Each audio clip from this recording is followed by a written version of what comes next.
En realidad yo no tenía mucha información. O sea, nunca me había puesto a estudiar nada sobre la salud. Y no sé por qué me dio como curiosidad hacerme ese estudio. Me pasó algo muy loco que fue... Primero empecé a caminar. Caminaba y me vino como una pregunta a la cabeza que nunca me habían preguntado en mi vida. ¿Qué era tener salud? Nunca. Jamás. Y primero opté por mantenerlo en secreto. Muy poco tiempo. Empecé a investigar en internet la medicación, ver todos los ángulos posibles. Todos los posibles. Y el primer impacto que yo tengo en mi cabeza es cuando encuentro a un hombre que era médico, que en esos momentos, final de los 80, había decidido no tomar el AZT. Y leí algo que me impactó, que decía, intuí, sentí en mi pecho algo que me decía, no tenés que tomarla. Leí el artículo, a una entrevista, y él decía que era una de las pocas personas en el mundo que estaba viva que decidió en esos momentos no tomar AZT. Cuando yo leo todo eso, yo dije, ¿eh? Y eso me empezó como a estimular a investigar más. Y ahí me pasó algo similar a ese hombre. Y sentí la intuición muy fuerte de que yo esa medicación no la tenía que tomar.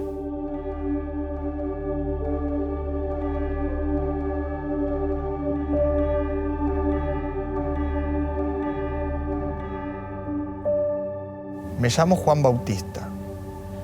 Soy actor, soy director de cine y teatro, escribo.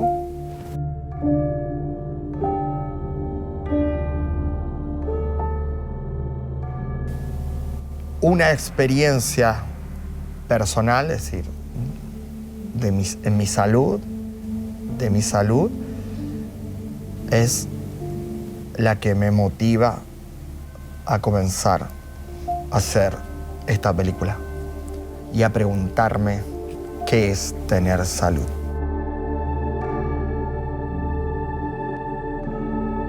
La salud es una expresión de la vitalidad plena. Levantarte por la mañana, sentir energía, sentir vitalidad. Más importante es la salud. Sí, el número uno, no hay salud, no hay nada. Tener plena energía en el cuerpo, eso es salud. Ser feliz, estar buscando la felicidad porque es lo único que nos completa, ¿no? Salud sería no miedo al presente. Tener salud no solamente es la ausencia de enfermedad. C'est accepter le réel instant après instant.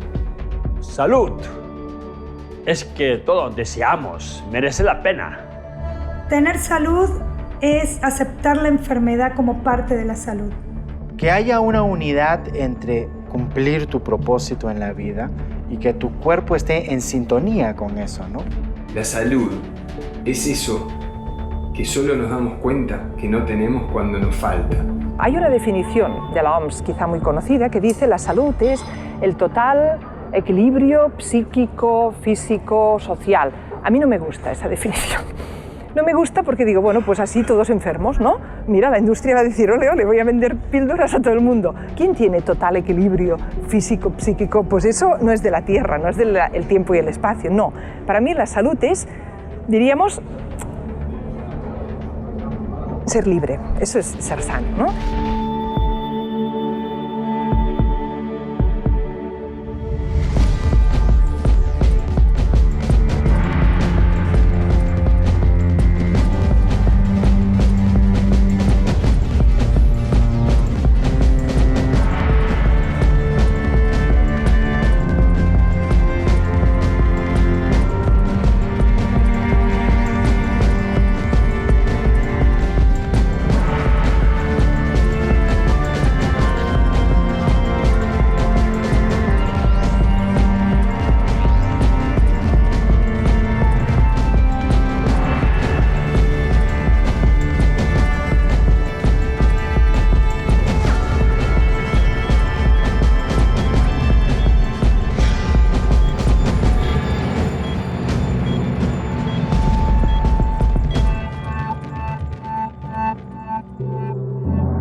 Cuando comencé con la investigación, lo primero que me di cuenta era que sabía muy poco sobre el sistema de salud. Y lo primero que me venía a la mente era un hospital, ambulancias, médicos, enfermeros, pero no tenía mucha idea en realidad. Me fui dando cuenta que detrás de todo lo que está a la vista del sistema de salud hay mucho más de lo que imaginamos.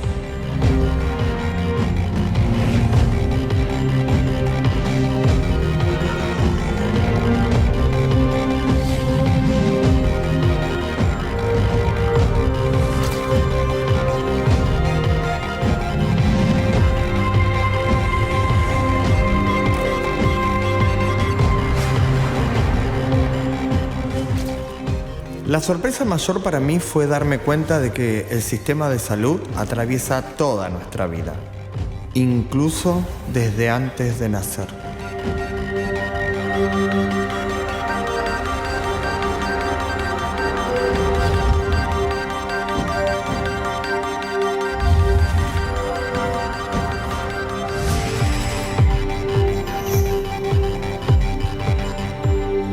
Definir el sistema de salud es algo muy amplio. Por eso fue que decidí salir a entrevistar diferentes profesionales de la salud en diferentes partes del mundo. Entonces, ¿qué es el sistema de salud? Comenzamos por pacientes que entran al sistema de salud. Luego, médicos que son formados por un sistema educativo que al mismo tiempo es regulado por el Estado. Y a su vez el Estado responde a organismos internacionales que estos a su vez son manejados por el poder económico.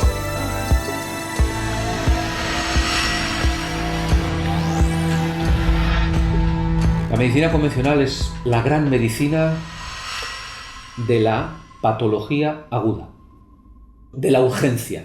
Es la del cuadro agudo, la de que o lo atajas ya o te juegas la vida. Es absolutamente esencial. Y ha aportado grandes cosas. No podemos negar que ha servido para la mejora en muchos campos. El que lo niegue, sinceramente creo que le falta objetividad. Por tanto, no es un problema de si la medicina convencional no tiene cosas buenas. Claro que tiene cosas buenas. El problema es que ese paradigma hay que ajustarlo a las necesidades. Es para aprender una lección, hay que preocuparse de la gente. Nosotros vivimos hoy en un sistema de salud que se ha establecido en los últimos 100 años, que es un sistema, vamos a decir, que ha presentado cierta eficacia y ha sido un desarrollo poco a poco. Pero como en todos los sistemas, claro, queda un hermetismo y como está regido por un componente que es energía, es decir, dinero, el dinero es lo que prevalece. Mientras hace 100 años prevalecía lo que es la curación, hoy prevalece pues, el hecho de ganar dinero, ya sea por la industria o por quien sea. Entonces no se va a hacer nada lo que no sea rentable. El sistema de salud está en crisis. Los pacientes en general, para poder acceder a la salud, tienen que pasar por un sufrimiento. A lo mejor se curan, pero tienen que sufrir más de lo que ya venían sufriendo. Porque sufren los profesionales de la salud que ejercen, porque no están sanos. Además vemos muy comúnmente que la vocación que los llevó a querer curar y ayudar a los demás está perdida, extraviada en una cantidad de cuestiones académicas, burocráticas del sistema. Es decir, es un sistema perverso en mi forma de verlo.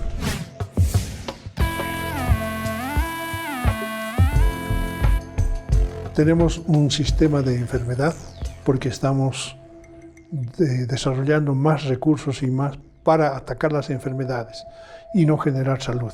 Por eso yo siempre he sido crítico de los ministerios de salud y he dicho que son más ministerios de enfermedad que ministerios de salud.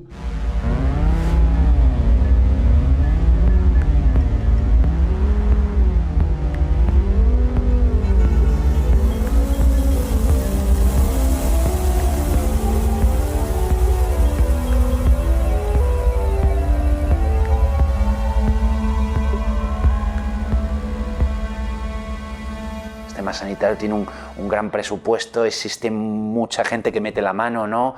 Existe mucha corrupción, muchas irregularidades, hay mucho por mejorar. Estamos hablando de un gigante que se mueve muy lentamente, ¿no? Y en todos los países del mundo.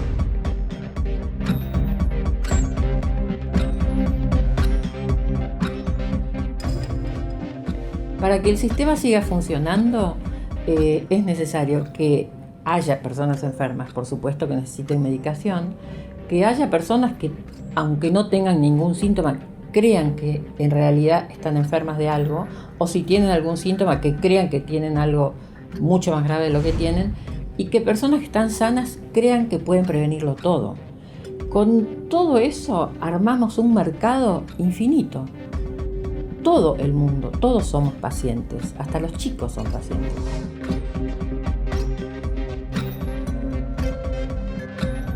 Y ahí es donde hay una cuestión ética muy grave que está haciendo, desde mi punto de vista, tambalear el sistema. Ese sistema basado en este modelo limitado a 3 o 4 herramientas y siempre con lo mismo, está tambaleándose porque la gente de a poco está empezando a despertar y está despertando mal. Está despertando porque sufre, está despertando porque la enfermedad lo pone contra las cuerdas y lo obliga a pensar. Que la gente ya están cansados de ser enfermos y están cansados de ir al médico, que no le da resultado pero le cobra un dinerazo ahí.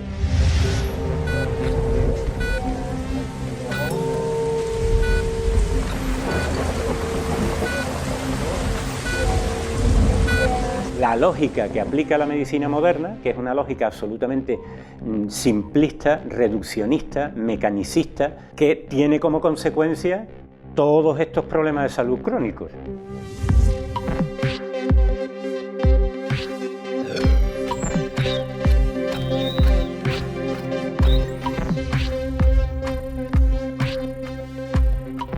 Esas enfermedades no solo se han producido intencionadamente con el propósito de ganar dinero, sino que es también consecuencia de una manera de actuar de la medicina que va implícita. Yo pienso que hoy, conforme está montado el sistema de salud, se hace el trabajo del bombero que va a achicar el agua, pero no arregla la tubería. Es decir, se trata en la parte física para intentar minimizar los síntomas, aliviarlos, pero no se va a la causa. Creo que ese es el motivo por el cual muchas personas siguen enfermando.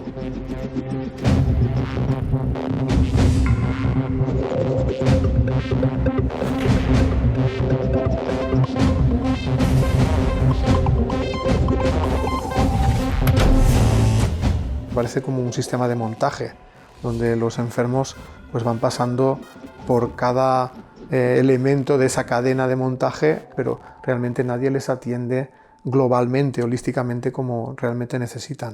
Toda la medicina, lo que yo veo ahorita en el sistema, está encorsetado y los médicos no se atreven de salir de ese carril protocolar, ¿no? Y es triste. La medicina moderna trata exclusivamente con problemas físicos y medibles y cuantificables. Primero miraba los órganos, luego miró las células, luego ha mirado las moléculas de las que está compuesta la vida y ha ido poco a poco llegando a ese callejón sin salida en el que conoce con toda minuciosidad los componentes del ser vivo, pero no comprende cómo funcionan esos componentes. El paradigma médico actual de la medicina convencional tiene fundamentalmente dos problemas. Uno, que se aplica de manera cartesiana, especializada y protocolizada. Y hay otro problema, y es el control y la influencia de la industria farmacéutica, de las grandes multinacionales.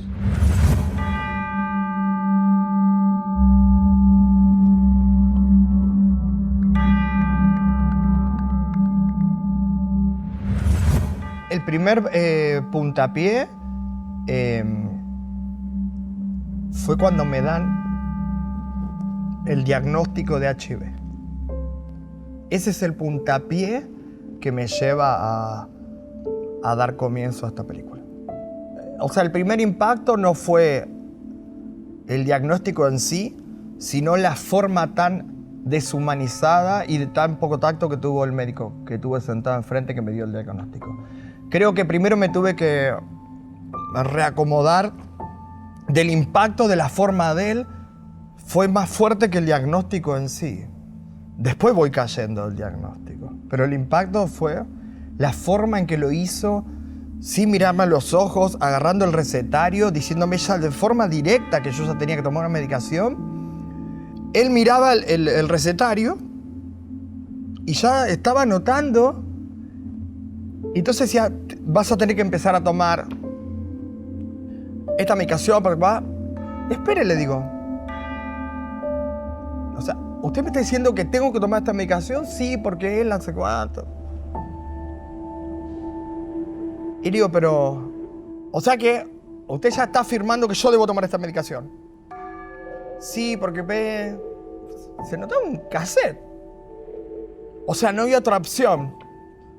No, en este momento... No, o sea, ¿me podría mirar a los ojos? Le digo. Y ahí algo lo descolocó. Dice... No, dice. Yo a mis pacientes, o sea, les sugiero y les aconsejo que esta es la medicación. Y le digo, usted no me estaba sugiriendo, le digo. Usted me dijo que yo tenía que tomar esta medicación. Y si yo no lo detengo y le digo, mírenme a los ojos, y le pregunto si hay otra opción, usted seguía para adelante y me da la receta. No es lo que... Bueno, ahí empezó a dar vueltas.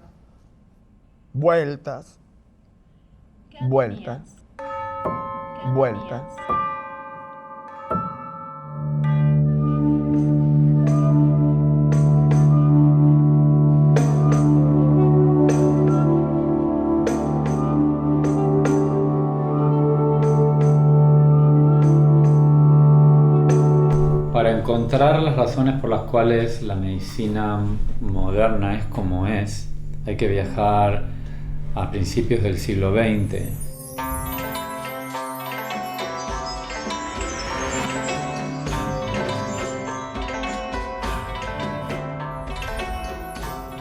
Los médicos antiguamente tenían una formación mucho más holística, utilizaban mucho más herramientas de la naturaleza y estaban en su vademecum, cosa que no lo están ahora, ¿no?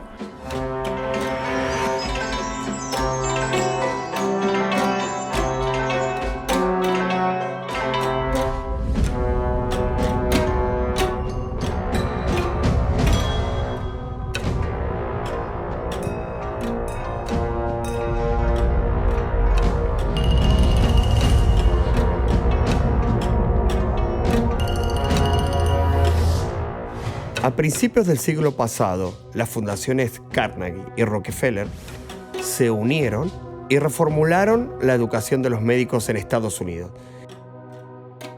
Ellos querían que hubiera una sola forma de curar. Grandes corporaciones que dominan los hospitales generan que prácticas médicas que eran muy prevalentes y muy seguidas en esa época sean corridas a un costado, porque les ofrecen incentivos económicos a los médicos para que empiecen a prescribir sus productos. Y también se inician campañas de desprestigio a otras especialidades médicas. De manera que la industria farmacéutica presta un servicio a la medicina que es financiar todas las investigaciones, financian universidades, facultades de medicina, centros médicos, etc. Y la medicina le presta a la industria farmacéutica la base teórica sobre la que se sustenta toda la farmacología, que es la que ellos venden. Se une los intereses de la medicina con los intereses de la industria farmacéutica.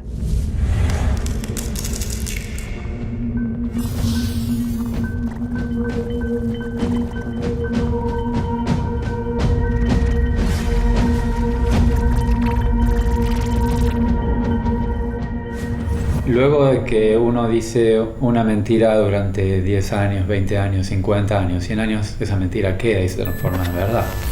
Fever. I gave you aspirin. They're your children's aspirin. What a time for a headache. You could take aspirin, but Bufferin goes to work in half the time of simple aspirin.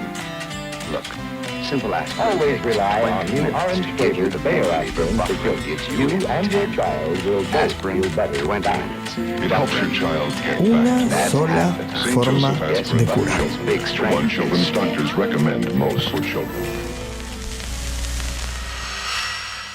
Un día me pasa que yo sueño que estaba en un lugar que era un auditorio. Y yo veía que había un hombre rubio que estaba hablando en el escenario. Y atrás de ese hombre había una pantalla grande Y hablaba de un libro. Días después, viene una persona, el papá de un conocido, así que era un amigo. Mira a Juancito y dice, tengo esto para vos, me dice. Toco, que es un libro, meto la mano, lo saco, y la portada del libro era lo que yo había soñado. El autor era el hombre que estaba en el escenario de mi sueño, que yo no sabía quién era. Y el libro era, lo digo así porque si no, sobre el jugo amarillo. Yo digo, ¿qué es esto? Y ahí empiezo a investigar el jugo amarillo.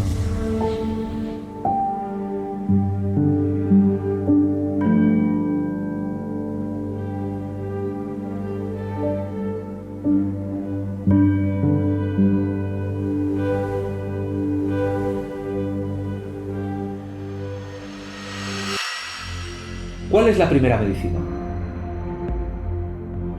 La primera medicina es la palabra del médico.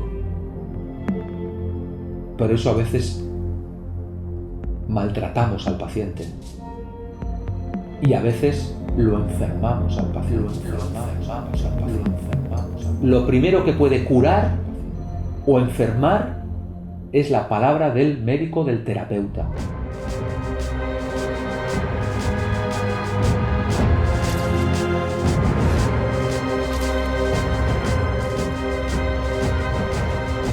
¿Un médico puede empeorar la situación? Sí. ¿Cómo, pues? Sin duda. Presentando el diagnóstico de manera lapidaria.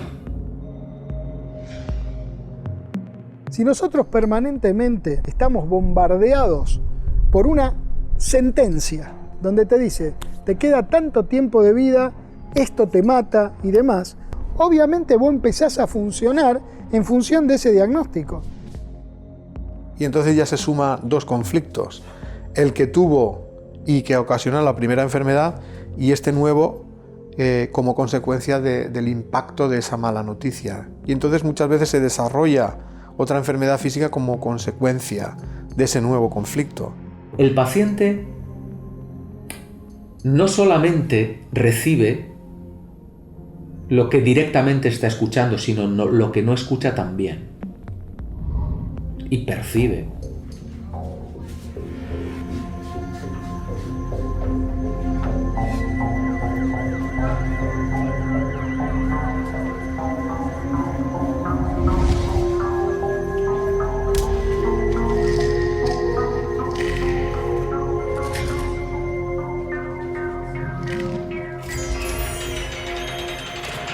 Si yo estoy en este campo de la salud, es porque hace 25 años un oncólogo nos dijo a mí y a mis dos hermanas, bajando la cabeza al suelo,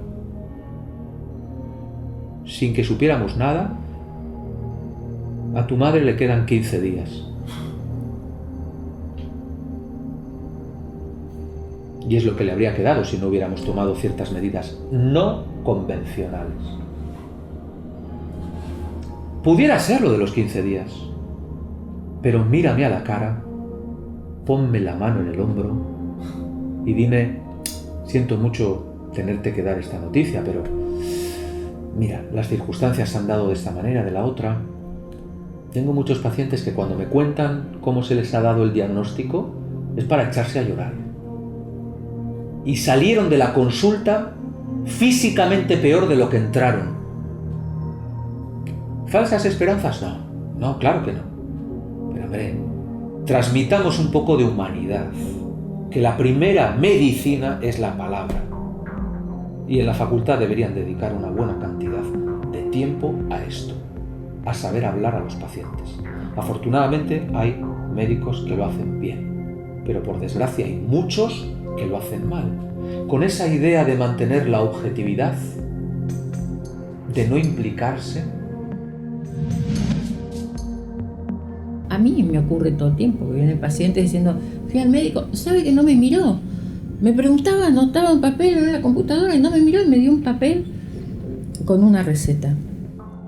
Pero también hay que pensar en la situación del médico, que tiene una pila de historias clínicas, tiene que atender 30 personas en un día, tiene 5 minutos para cada paciente, 10 minutos para cada paciente. Esa es la realidad, es tremendo. Está automatizado el médico normalmente.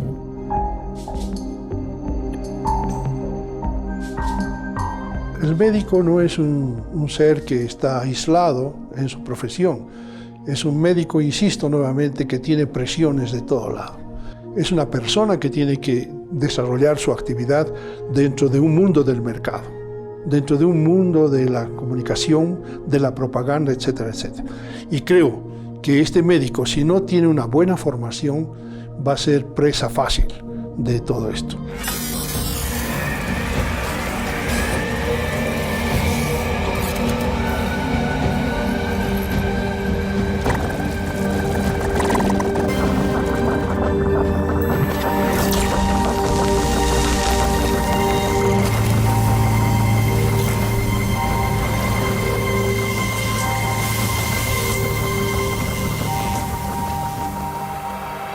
¿Es problema del profesional? No, es problema de la estructura, porque el profesional médico que sale con tanta ilusión y además con una carrera que le da un gran prestigio socioeconómico, y sale con tanta ilusión para aplicar los conceptos.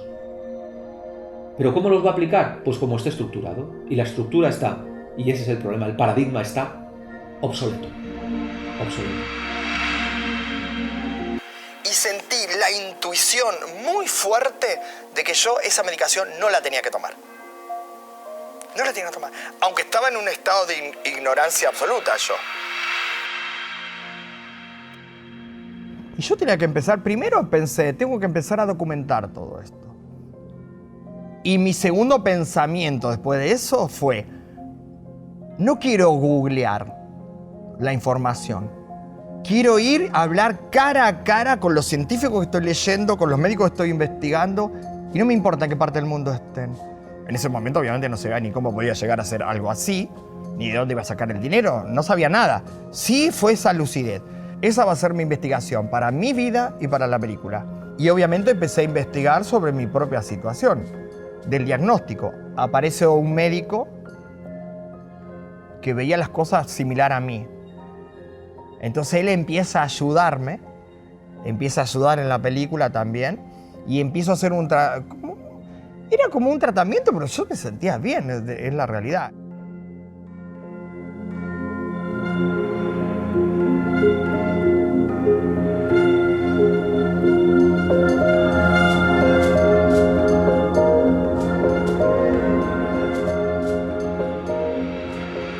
No medical school teaches compassion.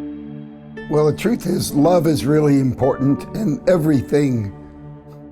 Why to single out medicine as where love is important? Love is important for everything, not just for the patient and their family, but for the staff.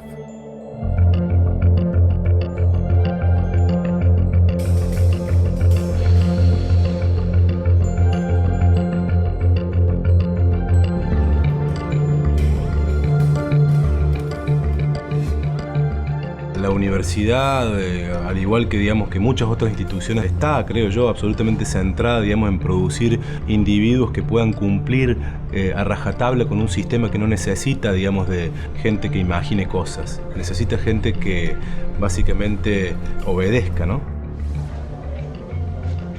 Aprendemos mucho en la facultad, por supuesto, aprendemos muchísimo en el hospital, pero aún en la facultad y en el hospital la enseñanza está teñida por los intereses del mercado, de los laboratorios. La industria farmacéutica no es nombrada durante la carrera de medicina, sino que tenés farmacología, donde estudiás las drogas sin marca, sería como los genéricos, de cuál es el efecto. Las farmacéuticas se enriquecen con la enfermedad, por lo tanto no educan para la salud y van a tratar de que esta ignorancia se perpetúe, y utilizan todo eso que recién comentábamos. Revistas, informativos, publicaciones científicas, donde está todo muy seleccionado lo que se publica. Y obviamente tú terminas practicando lo que has estudiado, porque lo otro no lo conoces, no tienes las otras herramientas para curar. Entonces, si tú tienes martillo en mano, vas a ver clavos por todos lados, ¿no es cierto? Porque eso es lo que se te ha entrenado. El estudiante de medicina en ningún momento sospecha por lo menos es la mayoría, de que te están enseñando y adoctrinando un sistema médico único, donde no se permite ninguna otra manera de curar que no sea esa.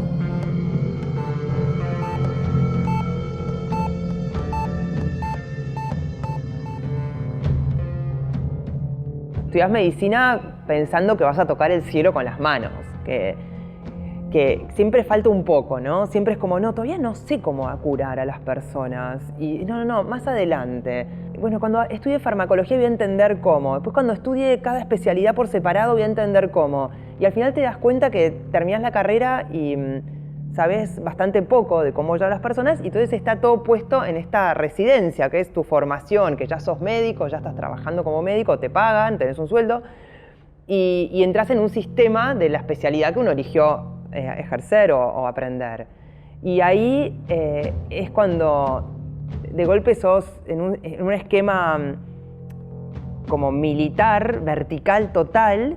Sos el último, sos el colimba del hospital, ejerciendo una medicina que vos la estás aprendiendo desde arriba hacia abajo en forma vertical, porque el que está arriba tuyo sabe más. Y ahí empieza ese adoctrinamiento, en cierta forma, de no hacer vos tu idea. Hacé lo que te dice el jefe de residentes, y arriba está el jefe del área, y arriba está el jefe del servicio, y arriba del jefe del servicio está la sociedad argentina de no sé qué, y arriba está la sociedad americana, y arriba la OMS, ¿no? Y no cuestionás. No cuestionás. El médico, en general, no es el problema. Yo creo que es que no se les ha dado la formación amplia en una medicina más humana. Es lo que creo, ¿no?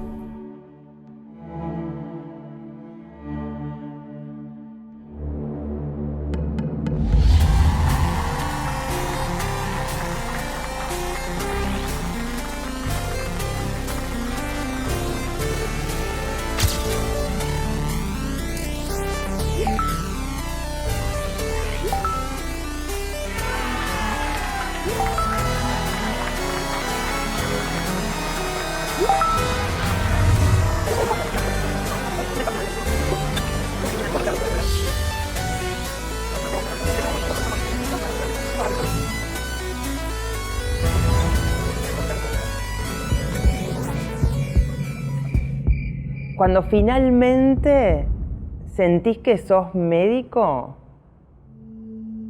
sentís que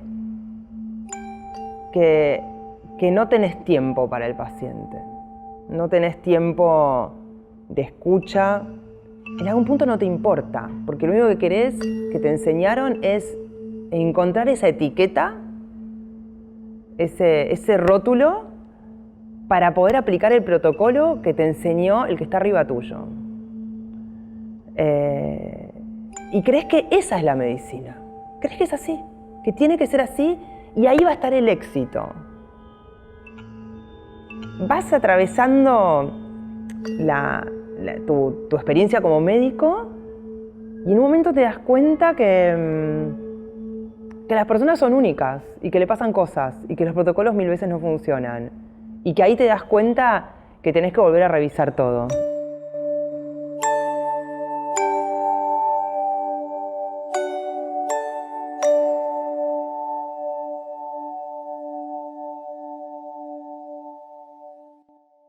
Cuando yo empiezo a hablar con personas, con mi entorno, con amigos, con familia, me empiezo a dar cuenta que el entorno se empezaba a transformar en una fuerza muy fuerte, que por momentos me costaba más el entorno que lo que yo estaba haciendo sobre mi propia salud. Y nadie lo hacía con maldad. Era desde el amor, desde la información que ellos tenían sobre todo este diagnóstico, en que decir, ¿por qué abrí la boca? Y, o sea, que estaba equivocado, que qué estaba haciendo, que era la palabra gravedad. Es una gravedad terrible, te puede morir. Y escuchaba esa frase, ¿cómo no vas a tomar? Ya tenés que estar tomando la medicación. Bueno, la familia también como afectada. Un punto clave para mí fue como la fábula de las ranas, es decir, hacer esto, tac. no escuchar más. Entonces decía todo el tiempo, sí, sí, sí, sí, sí. Y empecé a dejar de contar qué era lo que estaba haciendo. Obviamente, sí se insistía en el entorno con la medicación. Del hospital actual no podemos negar en absoluto el grado de adelanto científico y tecnológico que significó en cuanto a la investigación, en cuanto a la microbiología, la química, el laboratorio, las bioimágenes, pero todo siempre destinado a la parte física. Y es muy pequeño el porcentaje que por ahí se dedica a la mente y ni hablar de la parte emocional o de la parte espiritual del ser humano. Siempre me llamó la atención lo frío, lo deshumanos y lo tristes que son los hospitales y las clínicas como instituciones, teniendo en cuenta que son lugares pensados para la sanación del ser humano. Un hospital no puede ser una cadena de producción en serie. Un hospital no puede ser un taller mecánico. ¿Pero qué estamos? ¿Cambiando las piezas del vehículo de un coche? ¿Es que te voy a cambiar la rueda porque se te ha pinchado o estamos hablando de una persona en el sentido más amplio de la palabra? Este es el mundo moderno y del hospital es de ello. El hospital no quiere curarme a mí, el hospital está haciendo su negocio. Por eso decía Foucault que el hospital tiene una estructura cuartelaria. Lo ves en los nombres. Preguntan, ¿dónde puedo ver al doctor fulano de tal? Pabellón 4. ¿Por qué pregunto jefe de división? Si no está jefe de unidad. ¿Cómo se llaman los presos en las cárceles? Internos. En los hospitales, internación.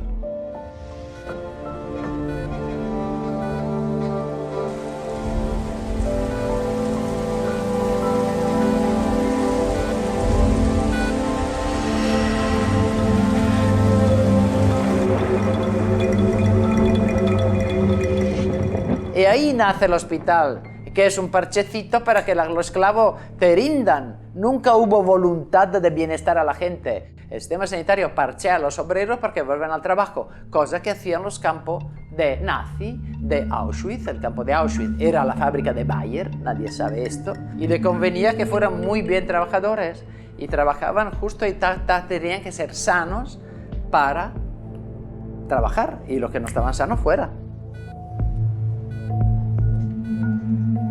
Si hablamos del sistema de salud, del sistema hospitalario, hay un elemento que es vital a la hora de poder acompañar a los pacientes que están internados, que es la figura de los enfermeros o enfermeras. La enfermera, me refiero a enfermera porque la mayoría son mujeres, ¿no? Es la que toca, la que limpia, la que cuida, es la que se va a dar cuenta si esa persona internada está mejor o peor que el día anterior. La enfermera es la que tiene esta mirada íntegra, holística, de ver el paciente en su conjunto. El paciente tiene una relación con la enfermera que no la tiene con el médico. Porque la enfermera, para el paciente, es una bisagra entre la medicina y la sociedad. En cambio, el médico es un tipo que está adelante, arriba. Mira, yo en 40 años de terapia intensiva te puedo decir que yo podía prever cómo iba a evolucionar el paciente según el ánimo de la enfermera de turno o del médico de guardia.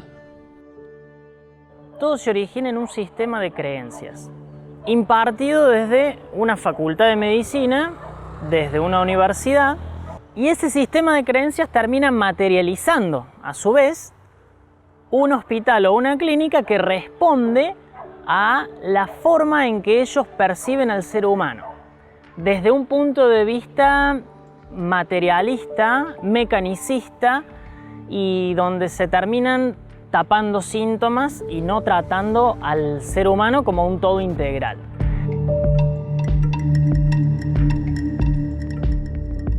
Los hospitales de los países del mundo, países desarrollados, países subdesarrollados, primer mundo, tercer mundo, Obviamente que van a tener diferencias, probablemente tecnológicas, probablemente edilicias, no sé, en la hotelería, hasta en eso, ¿no? Pero el modelo de salud-enfermedad, el modelo que baja estos protocolos que vienen desde lo que ya conocemos, de la OMS, lo que sea, de las sociedades científicas, es el mismo en todos lados. Hay un protocolo y hay una manera de hacer medicina que lleva 100 años más o menos, que es la misma en todo el mundo. Y que es este modelo médico de entender que tu cuerpo se rompió, no importa por qué, y que las farmacéuticas te lo van a arreglar. O si no te lo arreglan, vas a vivir así, mejor o más tiempo, pero porque la farmacéutica te sostiene.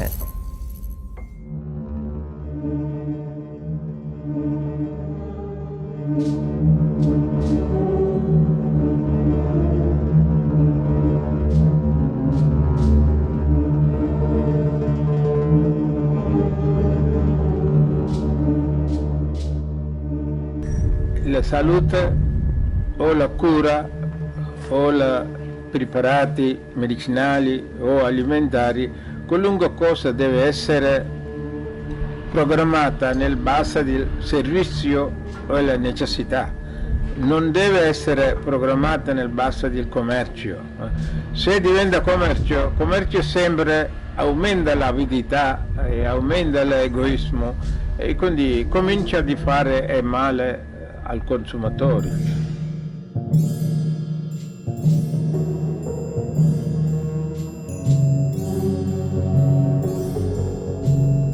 Tenemos ese conflicto ahora mismo en salud, donde el medicamento quizás ocupa el centro del sistema sanitario.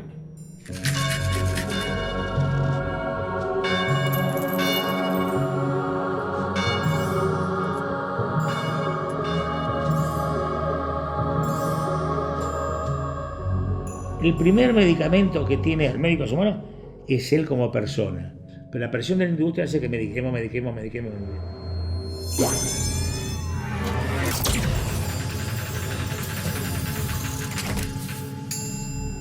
Se reemplaza calidad médica, es decir, escuchar al paciente, mirarlo, entenderlo y verlo como totalidad, se lo reemplaza por darle una receta. ¿Qué tienes? Toma esto. ¿Te funcionó cuando te lo prescribí en 5 minutos la vez pasada? Ah, no, pues espera un momento. Te prescribo otra cosa. No se puede tratar la salud así. Yo hice una experiencia, fui a 5 farmacias y pedí, dame 2 antibióticos. Estos 2 antigripales, un antiinflamatorio, un analgésico. Las empleadas en 4 farmacias me llenaron la bolsita más y me los dieron. Yo tosía, me hacía la que estaba enferma. En una farmacia, una empleada me dijo, pero mire que son todas más o menos la misma droga. Sí, no importa. Dije, me voy a tomar todo porque me siento muy mal. Me los vendieron. Entonces, ¿de qué sirve que no se venda en el kiosco? Si yo hubiera ido al kiosco a comprar eso, el kiosquero amigo mío me hubiera dicho, señora, no tome esto. La vendedora de la farmacia me lo vendió en 5 farmacias. Tengo una pila así de remedios que nunca tomaré. Los medicamentos que usamos todos normalmente, si vos lo ves por el nombre, te das cuenta, son represores, suprimen. Son analgésicos, es decir, contra el dolor, antibióticos contra los gérmenes, antiácidos, antiinflamatorios. Es anti lo que el cuerpo está diciendo.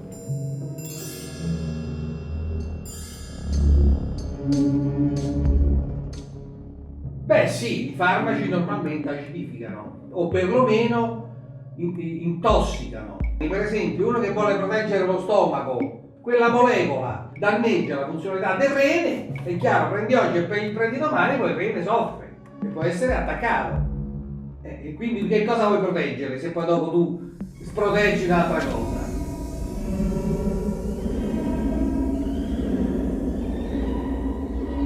Le damos algo para intentar ayudar y luego resulta que le hacemos daño en el riñón o le dejamos el corazón enfermo para el resto de la vida o incluso se provoca la muerte. En Estados Unidos hay cada año 100.000 personas que mueren por efectos de los medicamentos.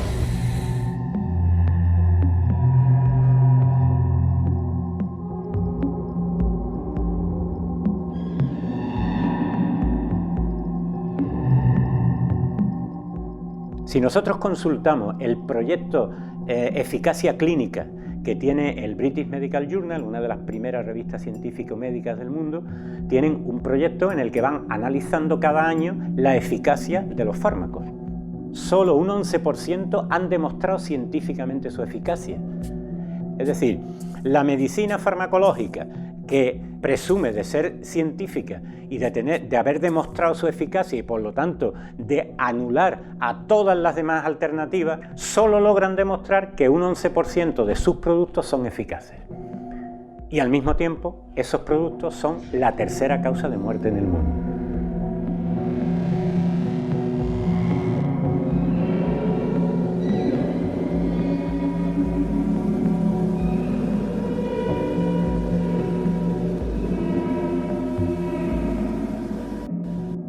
Si esto no nos lleva a replantearnos la situación, es que estamos absolutamente muertos.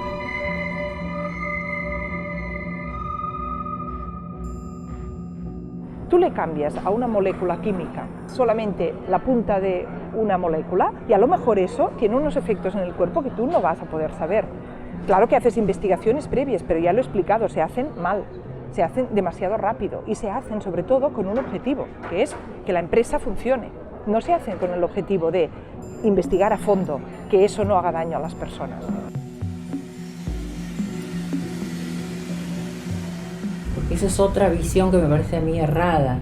Es decir, los medicamentos no sirven. Sirven muchísimo, han mejorado las expectativas de vida de enfermos que antes morían jóvenes, han modificado la calidad de vida de muchísima gente que sufría en forma indecible. Lo que hay que hacer es usarlas bien, respetarlas.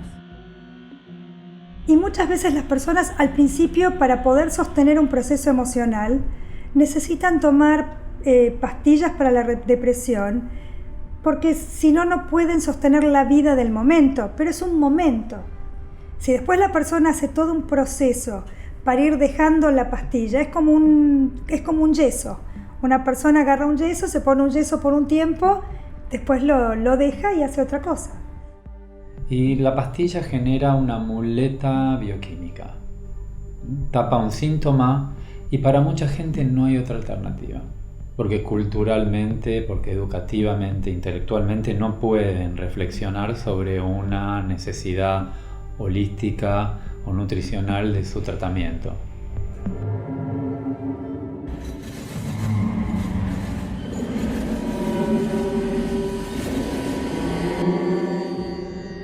No cuidar tu pensamiento, tu habitual, hábitos, y después medicamento, farmacia, tomando otra pastilla, después comer, antes dormir. Entonces, el cuerpo no es para depósito de pastillas. Amar hacia todos los seres. Esas son pastillas para tu mente, ¿verdad? Que tú no hace falta tomar tantos artificiales, medicinas. Esas medicinas, algunos ayudan. Si tienes dolor de cabeza, aspirina, tomas, quita. Pero no quita desde raíz. Entonces vuelve a otra semana. Porque si tú no controlas tu pensamiento, tú haces nervioso, pones mal, todas las preocupaciones, dolor de cabeza viene otra vez.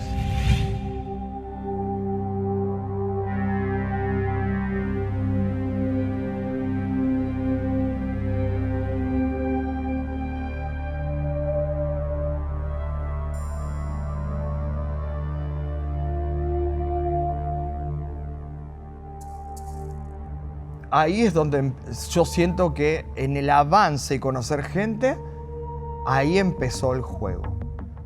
Cuando me empiezo a encontrar con personas diagnosticadas de HIV, con medicación, que se ponían ásperas cuando yo les decía lo que estaba haciendo. Después empiezan a aparecer agresiones por internet primero, y después me pasaba muchas veces que los veía, me fijaba en los perfiles y se notaba que eran perfiles armados, hacía 2 días. Después las conversaciones desaparecían. Ahí empecé a darme cuenta que me estaba metiendo en un terreno Al mismo tiempo la investigación me iba haciendo ver que es un negocio muy grande. Yo estaba cada vez más un poco asustado. En un momento tengo un viaje a España y ahí me voy a entrevistar con otro. Un café en Madrid. Y eso fue una bisácara porque el tipo estábamos hablando y en un momento, en medio del bar, con mucha gente alrededor, golpea la mesa y me dice, no me digas que tú eres de los que dicen que el virus no existe. Ya estoy cansado de la gente como ustedes, no sé qué. Yo no, estaba tan impactado que no podía reaccionar. Encima toda la gente mirando. Yo así. No, yo nunca dije que el virus no existe. Yo solamente estoy investigando. Oh, coño, eres igual que todo, no sé cuánto, no sé qué. Se para. Me hizo un par de agresiones. Y se va. Y ahí es donde ya... Ahí me explota la cabeza ya. Y ahí me empiezo, ya tenía la certeza absoluta que toda la persona con HIV, con la medicación, no pueden resistir, no lo toleran, no sé, o no lo pueden procesar, o no pueden aceptar que hay otra posibilidad.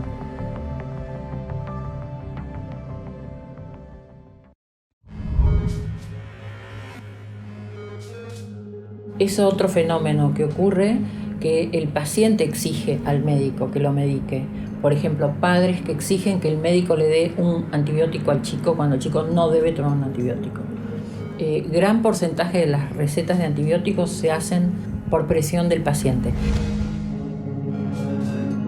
El paciente siente que no está bien atendido si no le hacen un análisis de sangre, una radiografía, le dan un antibiótico, un antihistamínico. Yo lo hablo mucho con médicos, amigos, que dicen, mira, en realidad lo único que tenía que hacer este hombre era caminar 1 hora por día y dejar de tomar tanto alcohol y dejar de comer tantos hidratos de carbono. Se lo expliqué y el paciente me miraba y decía, sí, doctor, sí, pero ¿qué tomo? La pregunta no es qué hago, es qué tomo.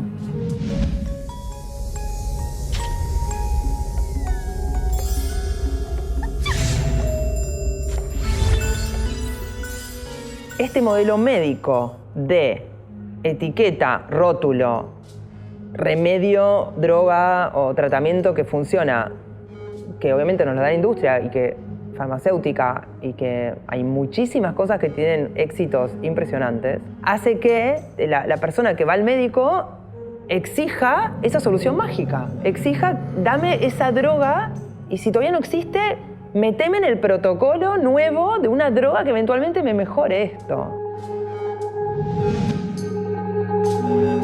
Yo cuido de mi salud y si me encuentro con un problema que no soy capaz de resolver, busco ayuda. Pero yo controlo.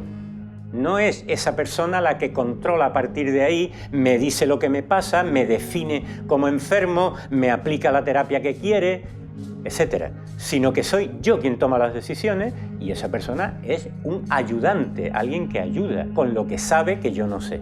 Ahora mismo nos encontramos con ciudadanos que han aprovechado Internet y se informan. Los médicos les tienen miedo, claro, hay también ciudadanos que se informan y se informan mal, pero hay otros que se informan bien. Y luego tenemos al ciudadano totalmente desinformado porque quiere o porque no se responsabiliza. Entonces tenemos que ir por el viejo principio, ¿quién se beneficia? Si la humanidad está en un estado de ignorancia, ¿quién se beneficia? ¿Quién gana dinero con ignorancia? ¿Y quién gana dinero con conciencia? Entonces, pues está claro que la ignorancia proporciona más dinero que el conocimiento.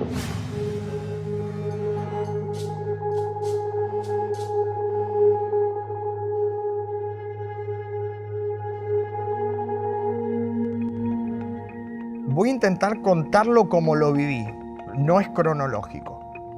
Cuando yo vuelvo a Argentina, luego de tener estos encuentros tan extraños en España y haber realizado más entrevistas de periodistas que se me largaban a llorar contándome de la violencia de las cosas que investigaban y que se enteraban y que los amenazaban de muerte y cosas así, cuando yo vuelvo acá, empiezo a entrar como en, no sé, yo le llamo estrés y me empecé a asustar. Me había metido en un terreno muy denso, Muy denso. Si me refiero a terreno denso, no me refiero, no quiero hablar, digo, hay un montón de gente amorosa, hermosa, que trabaja en el sistema de salud. Me refiero a más arriba. Más vas subiendo, más vas encontrando cosas horrendas, mafiosas, corruptas. O sea, cae más. Entonces empecé a entrar como en una situación de, a ver, ¿tengo espalda para esto? Ninguno de la película sabía nada. Guardaba. En un momento empecé a entrar como en un estrés muy alto. Y un día iba caminando por la calle, es lo que recuerdo. Y sentía que las piernas se me aflojaban.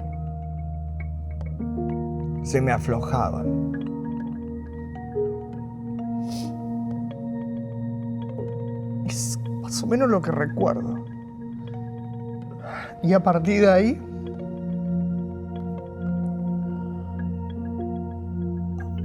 hay una brecha de 1 mes y medio que no recuerdo nada.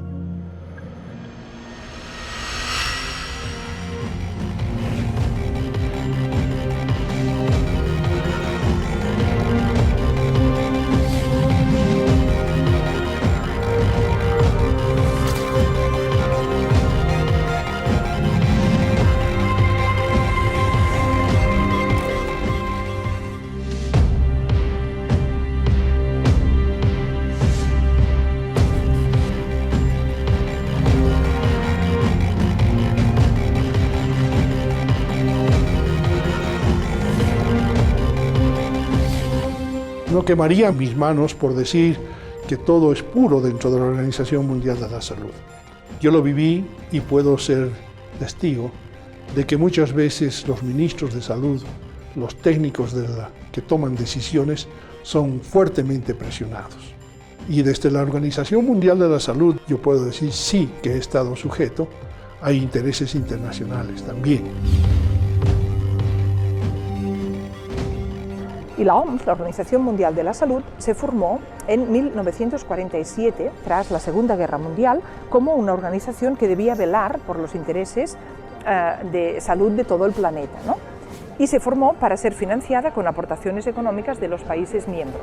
En los años 70, sobre todo con la crisis del petróleo, decrecieron las aportaciones de los países, empezó a entrar capital privado en la OMS. Bueno, pues hoy en día en la OMS la financiación extraordinaria, que es la privada, supera a la pública.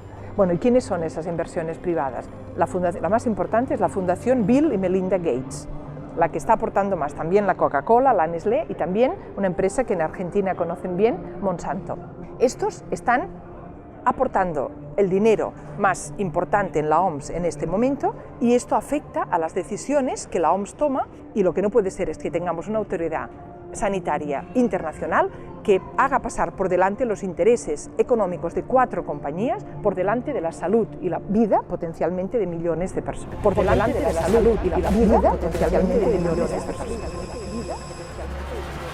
Con seguridad, las industrias y los grandes laboratorios tienen sus ojos puestos en aquellos que toman decisiones. ¿Y quiénes son los que toman decisiones? Son los técnicos de la Organización Mundial de la Salud y son los propios ministros de salud. En cada país miembro de la OMS existe una oficina de representación que es la responsable y encargada de transmitir este pensamiento que viene de la OMS hacia el país. Hay presiones desde la organización para que tal o cual programa sea aplicado o adoptado por el país. Hay presiones y eso no podemos escaparnos, porque esas son realidades, Hay intereses de la propia organización que al personaje que está representándolos básicamente lo obligan a que esto se analice en el país y se pueda aplicar. La Organización Mundial de la Salud hace las funciones que hace la ONU. En el caso de la gripe A, Estados Unidos cambió la legislación para declarar el estado de emergencia y que fuera la Organización Mundial de la Salud la que cogiera el mando. Ellos redujeron la categoría de pandemia para que esto de la gripe A fuera pandemia. Y ellos dijeron, la Organización Mundial de la Salud, que era una pandemia. Fue un todo una estafa, porque se notó, los que dijeron que era una pandemia, uno estaba trabajando con laboratorio, otro para otro. Sin ser conspiranoicos, que este caso está comprobado, la Organización Mundial de la Salud hace labores humanitarias buenas, como hace la ONU, pero tiene unos grandes problemas, y es que está financiada y dominada por la gran industria, en este caso farmacéutica.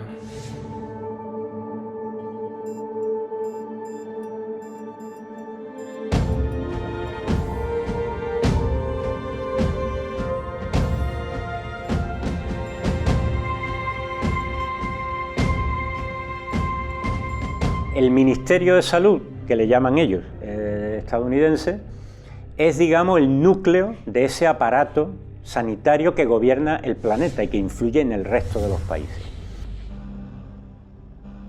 Es complejo, es un aparato complejo que además está militarizado porque de hecho el Ministerio de Sanidad nació dentro de la Armada estadounidense, es decir, una institución estrictamente militar.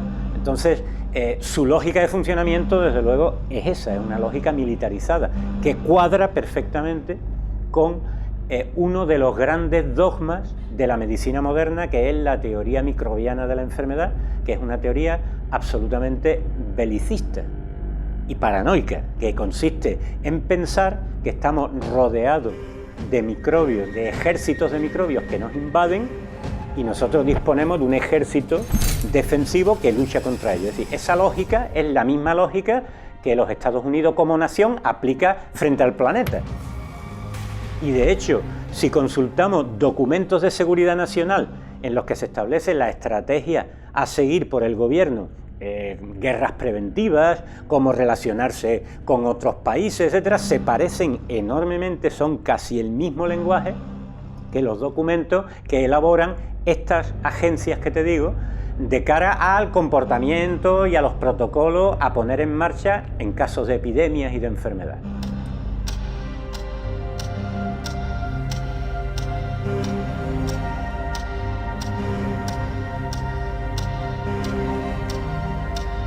Esta es la entidad que define enfermedades y define protocolos a poner en práctica en casos de enfermedad. Una de las numerosas subagencias que pertenecen a los CDC es el ACE, y se supone que son un grupo especializado en detectar pandemias que surgen en determinados lugares del planeta y a las que hay que acudir inmediatamente a poner en marcha un protocolo.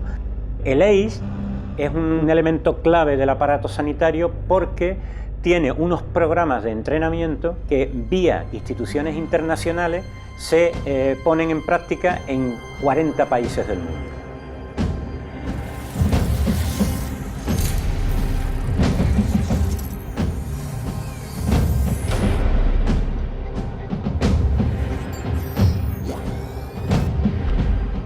De manera que ellos entrenan personas significativas en esos países que luego se incrustan en instituciones clave, medios de comunicación, por ejemplo, como jefes de sección de temas de salud, gobiernos, universidades, hospitales. Ese tipo de gente está formada por el ACE y, por lo tanto, su misión fundamental es que las directrices de los CDC se extiendan por todo el planeta y las cosas se hagan como ellos ordenan que se hagan.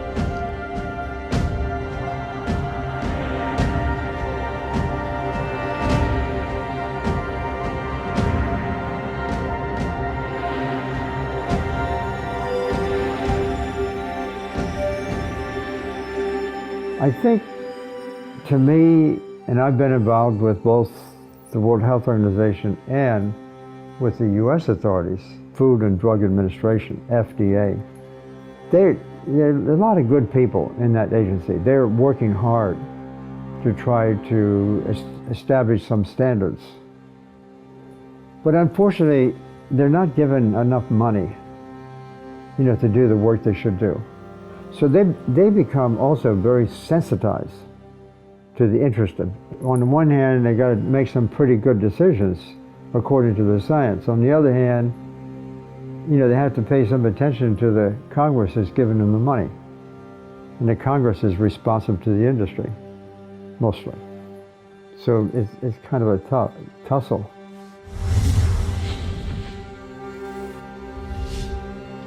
I mean, I think the FDA has, they have really good intentions.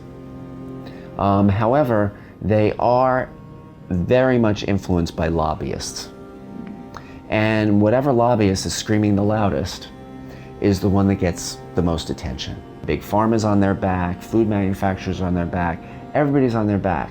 And the FDA doesn't listen to science. Just does not listen to science. They listen to just big interest groups. Las famosas puertas giratorias no solo funcionan en las instituciones económicas, funcionan también en el Ministerio de Sanidad. De manera que altos cargos de la FDA tienen intereses económicos o cargos incluso en la industria farmacéutica y viceversa.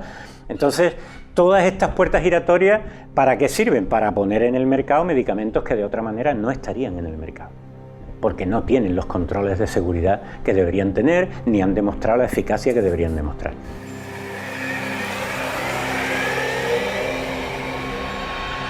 I've become quite active over the years in questioning that system.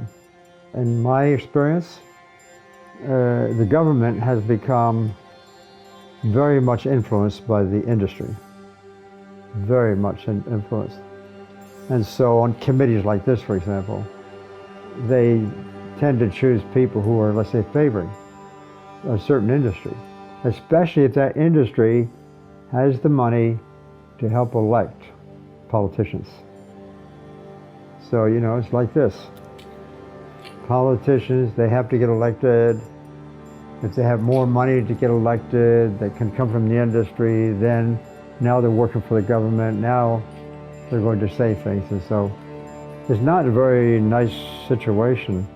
It really, in my view, begins to question, what is democracy? What is democracy? Are the people really getting the truth?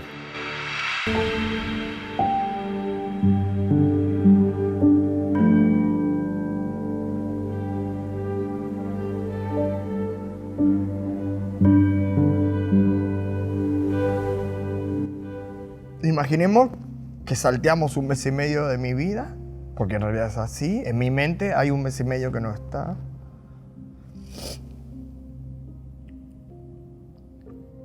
Abro los ojos, así, mirando hacia arriba, y tengo una persona muy cerca mío. Y me hace así, me dice, ¿estás en el hospital? Estás internado. Y dice, te estamos haciendo una transfusión de sangre, porque tenés anemia. Y el enfermero me toca la cara. Era un enfermero. Los ojos, la mirada de él no me la voy a olvidar en mi vida. Y el impacto es cuando quiero mover las piernas y no podía moverlas.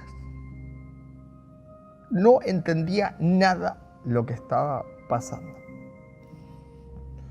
No tenía recuerdos precisos. Y no podía creer que no podía mover las piernas. Bueno, ahí me empiezan a explicar que llevaba un mes y pico, que no tenía conciencia.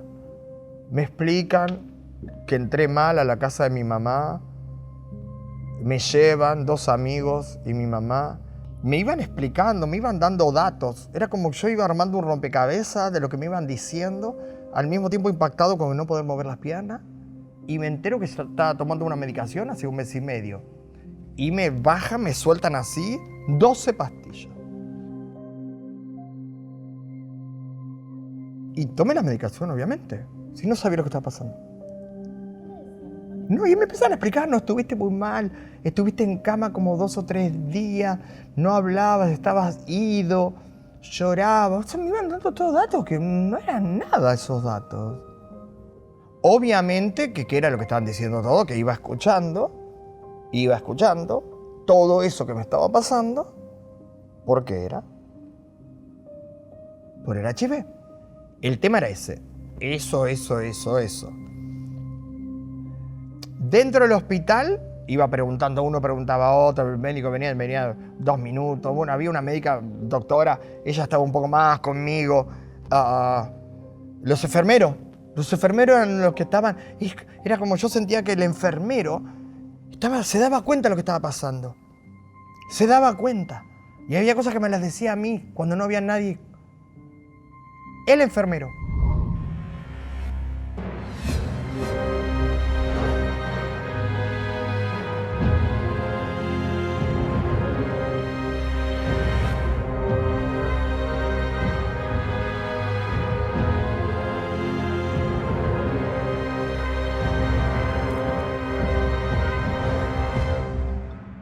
I think there's a lot of credibility when it comes from a government committee.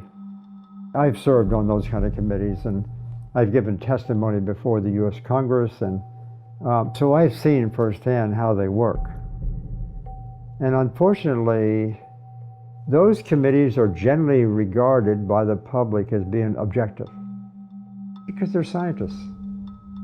But in reality, some of those, when they put the committee together, they have to pick which scientists they want there. So they tend to select those scientists that are going to express the view they want. That's the way it is.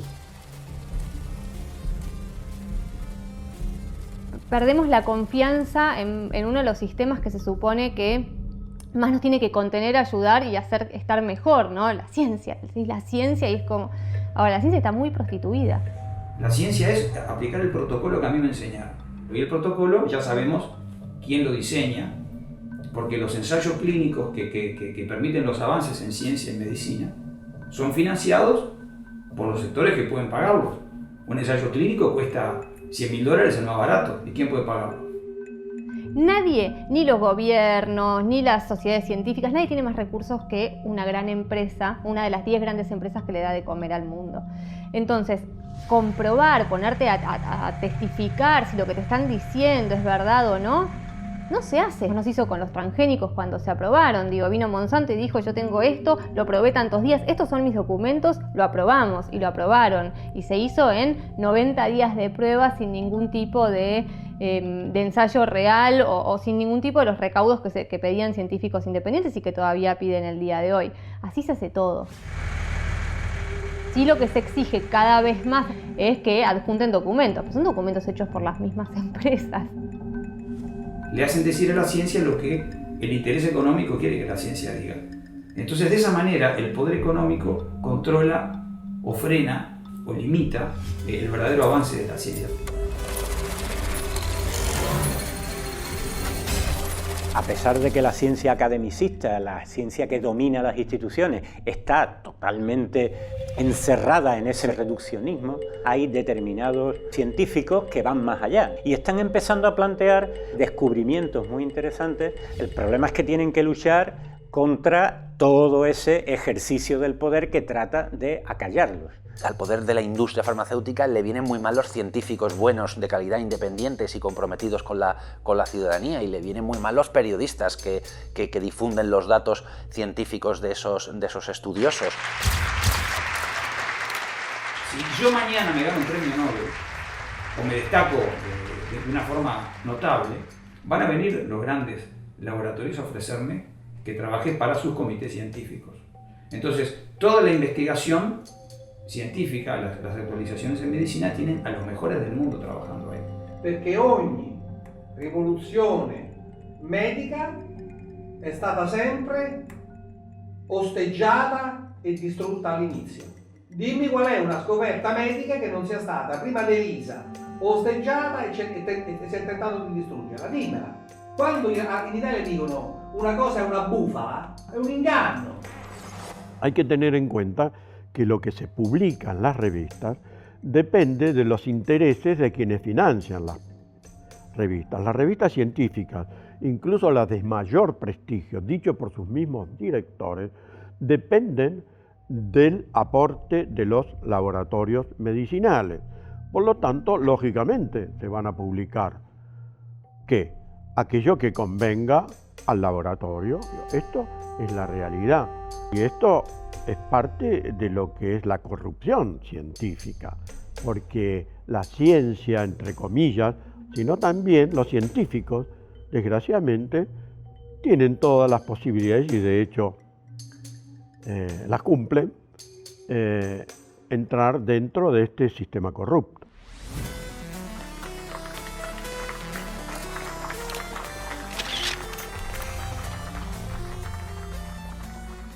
È tutto un sistema, capisci?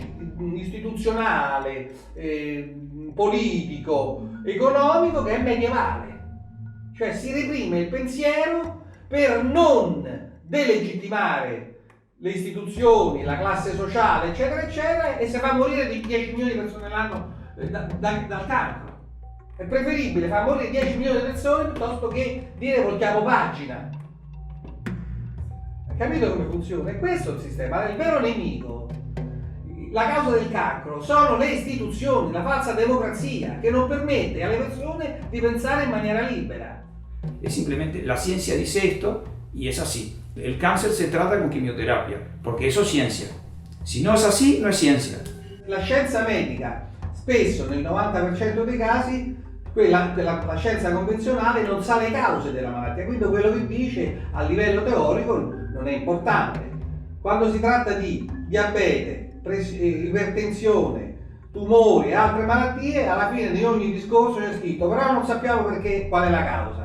Ma di che cosa parliamo? Il soggetto. Quindi quello che dice la scienza è che non dice niente. Entonces, de esa forma, todo lo que se menciona en los medios de comunicación son avances relacionados con cierto fármaco, cierta técnica quirúrgica, y siempre lo mismo. Cirugía y fármacos, cirugía y fármacos. Y estamos siempre en eso. Y mientras sigamos en eso, vamos a seguir como estamos, con cada vez más enfermos.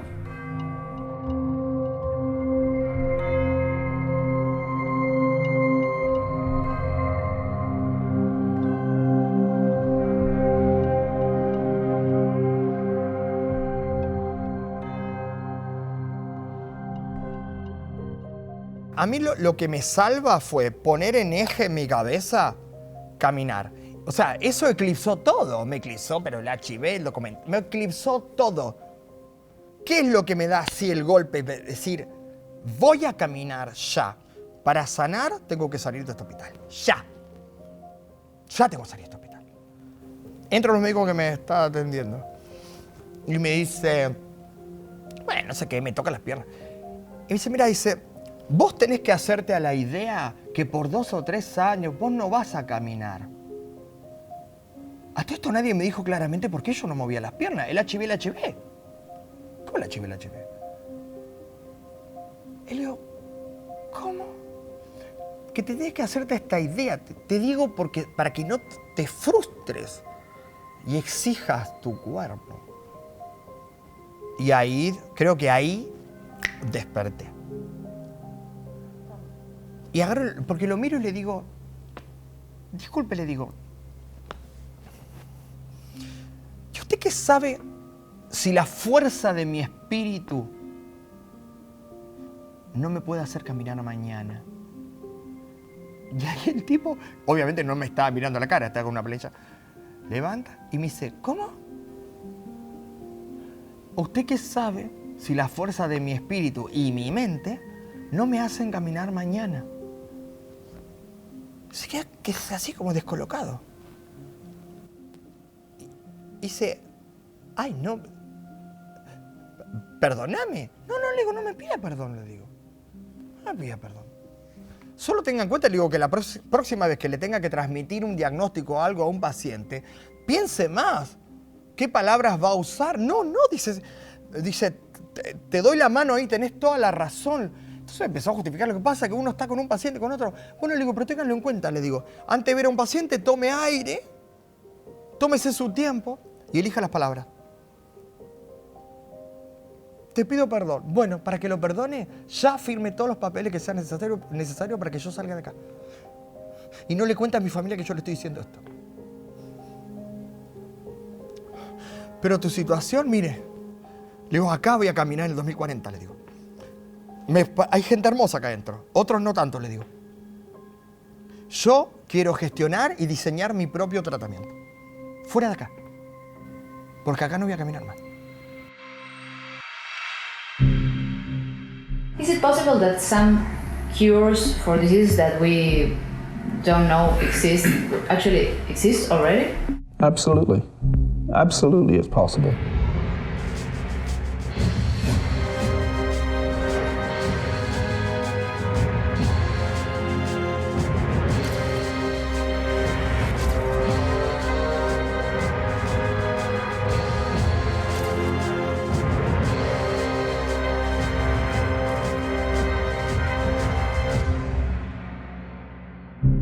Are pharmaceutical companies really interested in finding the cures for a disease? Well, I think the answer to that is obviously no. I mean, the worst thing that can happen to a pharmaceutical company is that someone, they have a drug and you've got to take it for the rest of your life in order to stay healthy. And then someone comes along and discovers a cure for this disease, and so you don't need to take their drug anymore. I think pharmaceutical companies, if they're honest, they will tell you that they're not trying to find cures. What they're trying to do is to find treatments that will keep people alive. La industria farmacéutica es el tercer circuito financiero. El primero son las armas, el segundo las drogas, el tercer circuito financiero son los medicamentos. $1 millón cada 2 minutos. Eso es impresionante. Estamos hablando sobre todo de las Big Pharma, de las 15 o 20 grandes multinacionales farmacéuticas que son un poco la que controlan los sistemas sanitarios. Entonces, la industria farmacéutica es, por una parte, algo que ha aportado bastante a la sociedad, pero también es un monstruo y necesita desarrollar tantas estrategias corruptas, irregulares o faltas de ética para generar más dinero y más dinero a sus accionistas, que ahora mismo está descontrolada. Se ha convertido en un problema para la humanidad.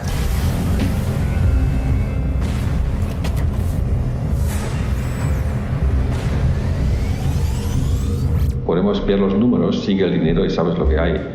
La Organización Mundial, Americana contra el Cáncer, es la organización que más dinero tiene en sus arcas, con más de $1 billón. Su presidente gana $10.000, pero no al mes, al día, con dinero que la gente pone de manera voluntaria. Si mañana descubren algo contra el cáncer, él se quedaría sin trabajo.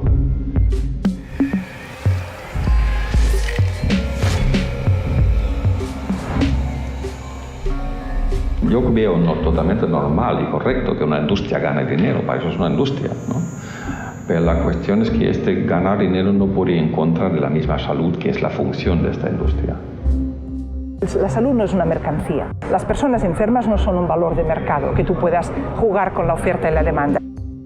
Podría dar ejemplos de decisiones que se toman a sabiendas que eso va a perjudicar o potencialmente acabar con la vida de miles de personas, y se toman porque va a haber una ganancia económica. Esos son los crímenes de las grandes compañías farmacéuticas. Estoy usando una palabra gruesa, crímenes.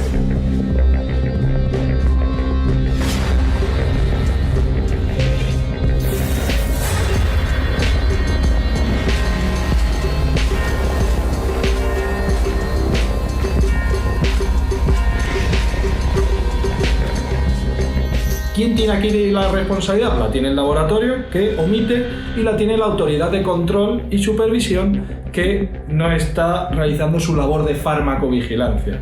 También la tiene el médico, porque el médico, cada medicamento que prescribe, debe hacer un seguimiento farmacoterapéutico y debe saber cuando una persona está consumiendo un fármaco durante mucho tiempo, puede dar lugar a problemas.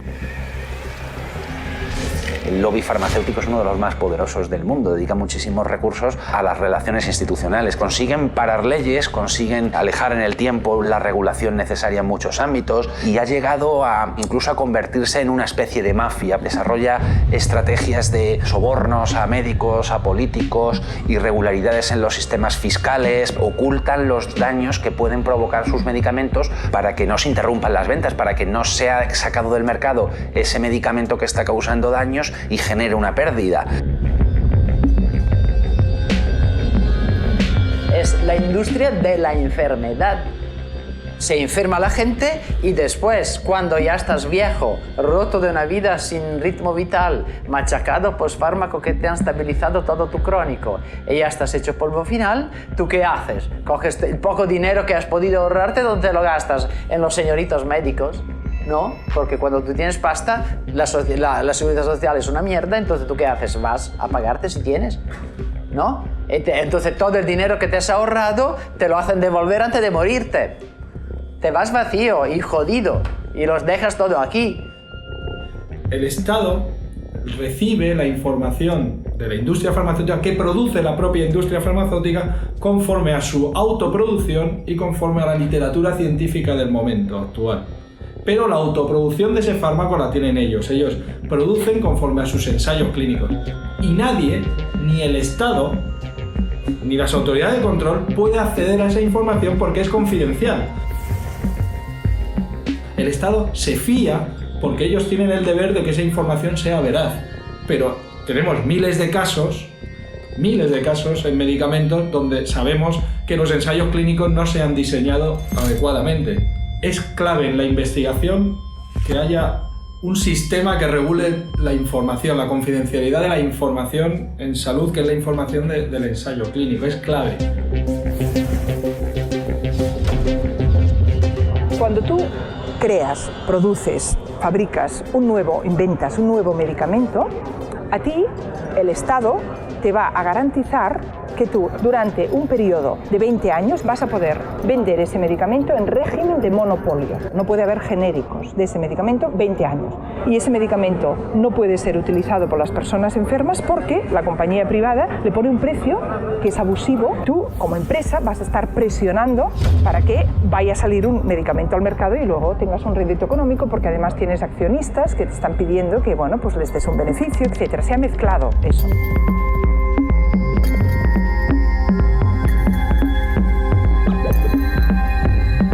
Ellos dicen que es una información privada y comercial porque la han producido ellos y cuesta mucho dinero producirla, es cierto. Pero el Estado dice más o menos que es un bien de necesidad. Por lo tanto, si es un bien esencial no se puede mercantilizar con él. No se puede hacer negocio, se puede hacer negocio, pero no con estos márgenes, ni con esta brutalidad, ni con este marketing, ni con esta oscuridad. En el momento en que ponga mi medicamento en el mercado es cuando empiezo a ganar dinero, voy a intentar que llegue al mercado lo antes posible. Bueno, eso no debería ser así. Debería ser, voy a vigilar bien que mi nuevo medicamento no tenga efectos secundarios graves.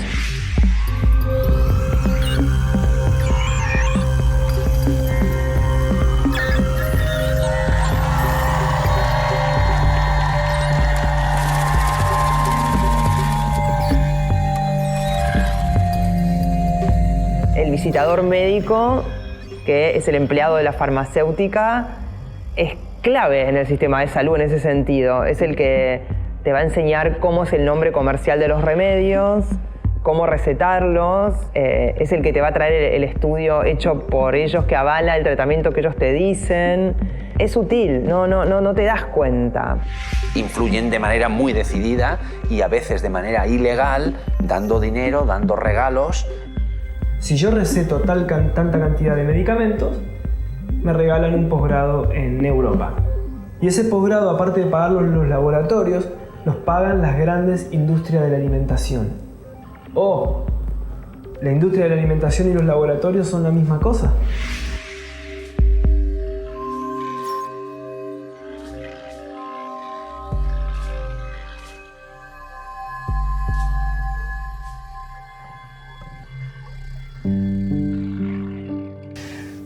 Toda esa situación me reformuló todo, el guión, lo que quería decir, qué iba a transmitir. Por todo lo que hice para caminar. Empiezo a trabajar con un kinesiólogo 3 veces a la semana, con reflexología, la técnica Guajara, que es trabajar bajo el agua, un montón de cosas. Pero la clave para mi sanación fueron 2 cosas. Una, mi mente. Yo cerraba los ojos, respiraba, me ponía música y visualizaba en mi mente mis piernas corriendo, corriendo. Y después, arrastrándome como podía, subir a un escenario y actuar. Esas dos cosas fueron clave, además de todo lo que estaba haciendo en el tratamiento. Yo salí el 31 de mayo del 2018, me sacan en silla de ruedas, andador, todo, y con dolores terribles, todo, caminé el 27 de junio de ese mismo año. Yo creo que tuve la suerte de tener 2 años y pico de trabajar en el documental e investigar cosas. Entonces creo que tuve como el privilegio en la mente de poder hacerme preguntas y permitirme sospechar. A todo esto yo estaba tomando la medicación. Todas esas pastillas. Eran un montón de pastillas. Entonces yo empecé a investigar qué era qué era lo otro, qué era aquella. En un momento con mi mamá descubrimos en 2 prospectos, fundamentalmente en uno, de las pastillas que me estaban dando, que decía, si esta se combina con esta otra, ambas las estaba tomando, con otras 10 más, puede ocasionar problemas motrices. El prospecto decía eso. Entonces yo digo, ¿cómo entonces lo que está jugando en contra a lo que estoy haciendo con mis piernas son estas 2 pastillas? ¿Y por qué las estoy tomando? Voy obviamente a la doctora. Me dije, doctora, ¿usted sabe el contenido de estos 2 medicamentos? ¿Leyó los prospectos? ¿Fue honesta? No. O sea que entonces usted no sabe que esta combinada con esta puede ocasionar problemas motrices y que esto puede ser lo que está impidiendo que mis piernas se terminen de sanar. No. Bueno, le digo, las voy a dejar. No es el momento, me dice. Pero mis piernas. Bueno, pero toda esta medicación te salvó la vida, me dice. Vos estuviste al borde de morir. Pero ahora estoy bien. O sea, si tengo que elegir entre las piernas y seguir con vida, y sí, me dice. Bueno. No dije más nada, obviamente las tiré todas al inodoro ni me llegué a casa. Todas. Esas. No todas. Porque digo, tengo que ver bien lo que estoy haciendo. Si yo no recuerdo, me falta información en mi mente, no recuerdo ciertas cosas, mirá si me equivoco. Fui recordando cosas de la investigación de la película de a poco, no fue todo de golpe. No recordé todo de golpe. Igual yo estaba obsesionado con querer saber qué pasó en ese mes y medio, que fue el verano del 2018. ¿Qué pasó ahí?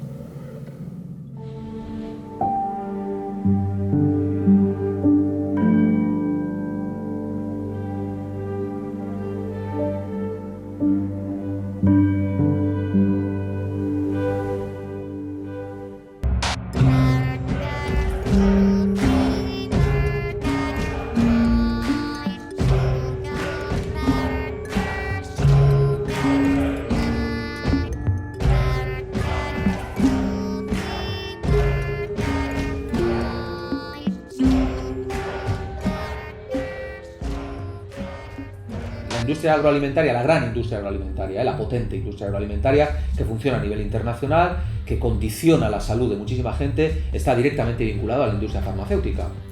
Esto es un hecho, no es una idea personal.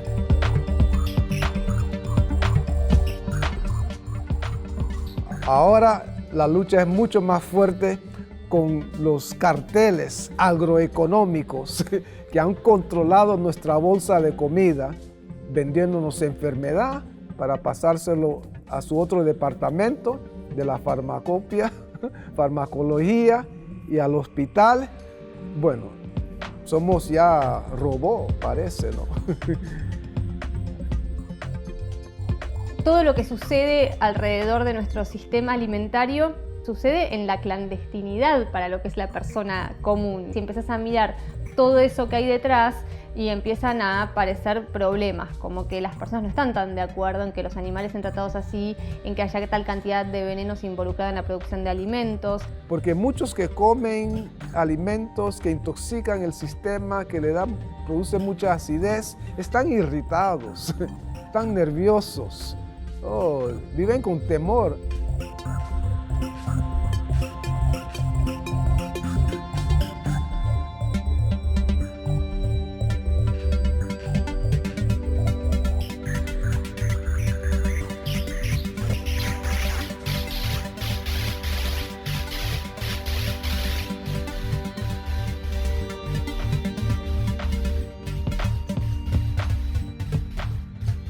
Esa intoxicación crónica puede devenir en un cáncer, puede devenir en una enfermedad autoinmune, puede devenir en vos estabas embarazada y tu hijo sale mal.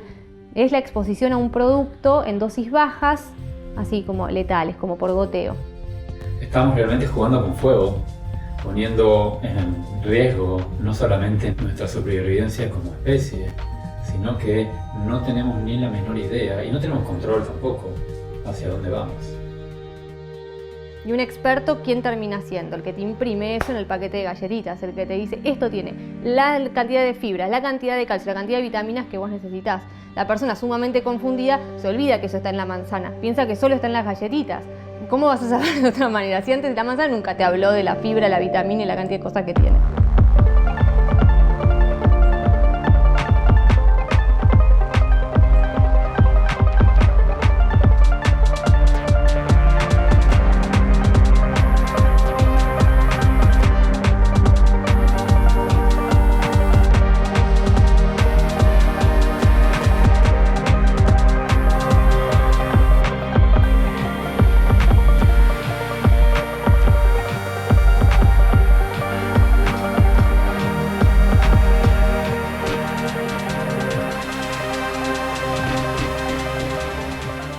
The food pyramid is a picture of the guidelines.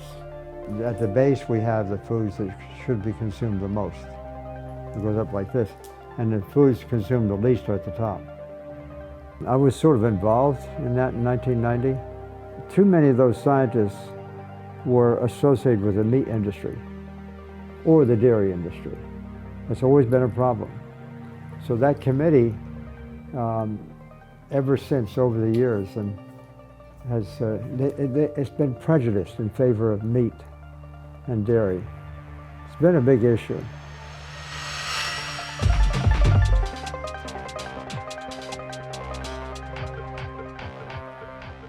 A lot of people have believed that cow's milk is the best food there is. And I think it maybe has something to do with the fact that, we start out life taking human milk. That is the most perfect food. But unfortunately, after that, a lot of people believed that they go from breast milk to cow's milk. Quite frankly, it doesn't make any sense. It's not a good idea. And cow's milk has lots of problems. The dairy industry has become very powerful. And they want to make sure that everybody thinks that cow's milk is the most perfect food. The protein in cow's milk, for example, we could, so to speak, turn on cancer. We could turn off the cancer by taking it away, or replacing this cow's milk protein, let's say, with a plant protein.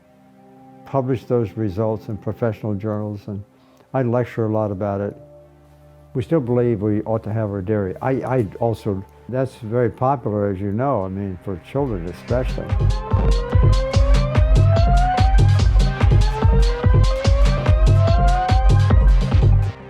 The consumption of refined sugar is probably the worst thing, and it'll be the deadliest epidemic of the 21st century. The next biggest one is alcohol. Then there are drugs. And then I guess I should mention things like white rice, white pasta, all of those foods also turn into sugar in the body. There are 11 different cancers associated with sugar. 11. So it's looking like more and more that sugar is almost going to be worse for us than tobacco. I think, why haven't people known about this information before? And you know, the public gets information in many different ways. Television, newspapers. They also get the information from government saying something. They get the information from industry advertising their products.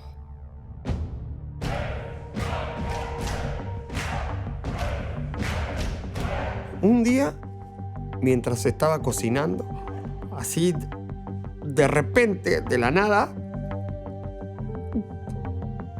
¡paf!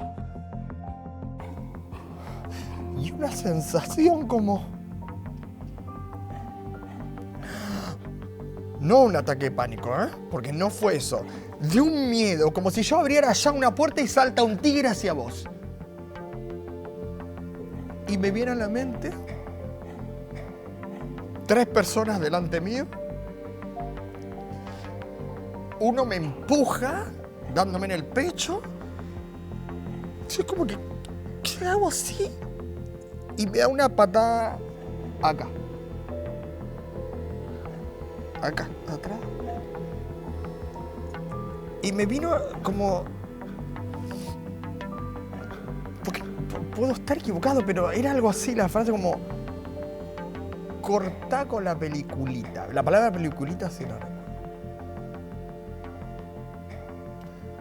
Y me quedo así, duro.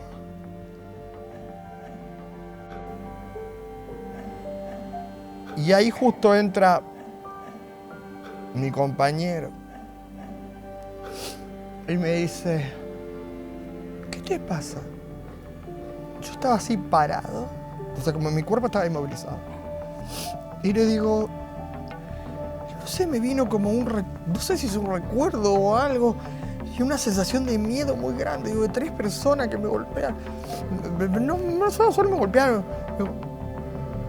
Y él agarra y se sienta en la silla y me dice, se queda duro. Dice, tu mamá nos contó, dice, que un día entraste, muy poco antes que se te internara, y se entraste de la calle todo agitado y asustado, y le dijiste que 3 personas te quisieron asaltar. Y ahí fue que te acostaste y ya, todo que se te lleva a internar. Me dicen después, estaba con un teléfono que valía como una moto y no me lo quitaron. O sea, había cosas, obviamente que yo no tengo ninguna certeza. En un momento pensé en la denuncia y después digo, ¿qué voy a decir? Que se me acercaron 3 personas y me empujaron. Meses después. ¿Qué es esto? Sí me ayudó a entender qué era lo que me había pasado a mí. Porque es lo primero que recuerdo, concreto. Y primero traté de analizar de dónde podía venir el asunto. Puedo imaginar por dónde. Obviamente que me empezó a asustar, pero el proceso de sanación de mis piernas, usar la mente, la intuición, a mí me cambió casi radicalmente. O sea que al recordar eso me generó más fuerza y más valentía para avanzar con la película. A partir de ahí, siento que hizo así la película. ¡Uf! Empecé a tener claridad en las entrevistas, cómo cortarlas, cómo armar el guión. Es como que sentí, no sé, quizás la gente no entienda esto. O sí. Yo sentí que todo eso que viví, desde el comienzo con el HIV, la internación, las piernas, el proceso de sanación, todo eso que pasó, puedo estar equivocado, no sé. Es mi sentimiento. Todo pasó para la película, para esta película.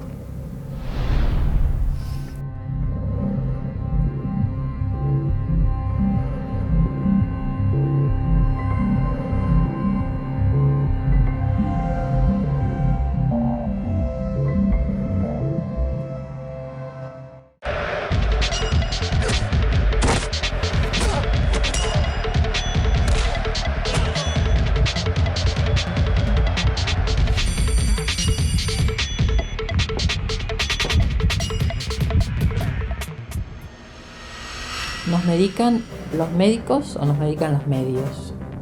La gente no puede ir a comprar un medicamento si no tiene idea de qué es ese medicamento. Pero como son productos de consumo y además masivamente se dice que tómelo y se va a sentir mejor y va a estar más fuerte y más contento y va a poder trabajar y bailar y demás, por supuesto la gente cree que no tienen efectos adversos. Y por supuesto cada uno sabe para cada síntoma qué medicamento tiene que tomar.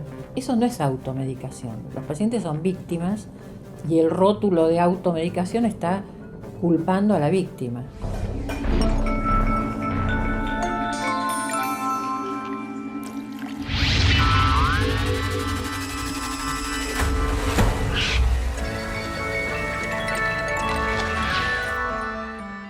Nosotros nos hemos acostumbrado a que la publicidad sea un mecanismo de mentira. O sea, viene gente, te miente, te dice una cantidad de mentiras y está ahí como poniendo un montón de plata para que vos lo escuches y sobre todo los niños crean que es verdad. ¿Cuáles son los que comandan la mayoría de las compras, sobre todo en supermercados? Son los niños.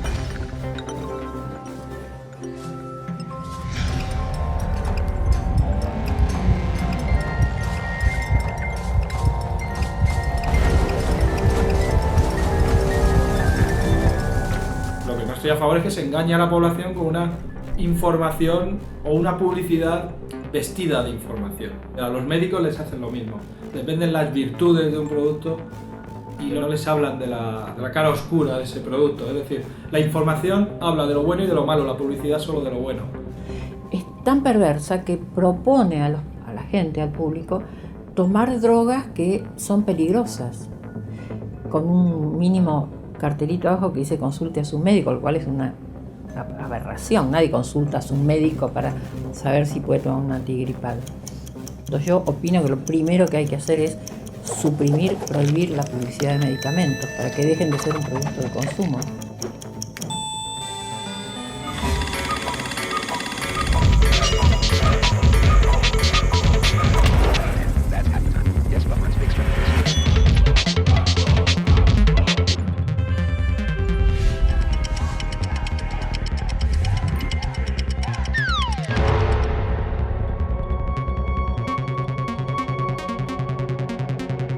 El negocio, el dinero privado, la ganancia privada para esos pocos capitalistas o accionistas de esas grandes compañías pasa por delante de la salud de millones de personas. Por eso las industrias farmacéuticas, su inversión principal no es investigar, es marketing, porque para investigar no tienen mucho trabajo para decir lo mismo, le cambias una cosa irrelevante y vamos a echar... Esto se hace rápido, es una corrupción lo que estoy explicando, es una perversión substancial, profunda del sistema farmacéutico médico. What do you think about medication?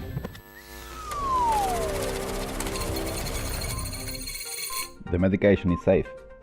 All the experts say it. Don't believe in the fake news.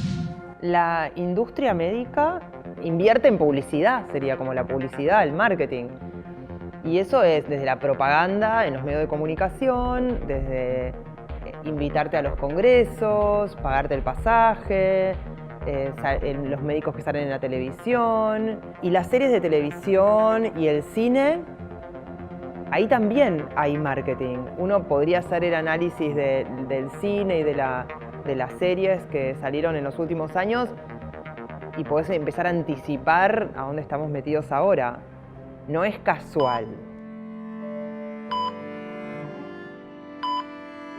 Patients have a trusted treatment. It's the only option now.